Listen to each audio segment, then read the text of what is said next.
magtatrabaho sa Japan, construction ka, ang hirap diba?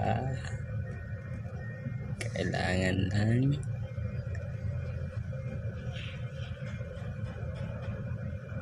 magsikap para mabuhay sa marangal na paraan.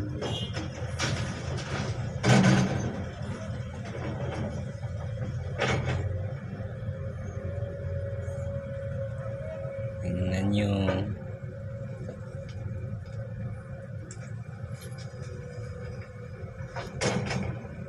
yan, Philippines yan, taga Cebu.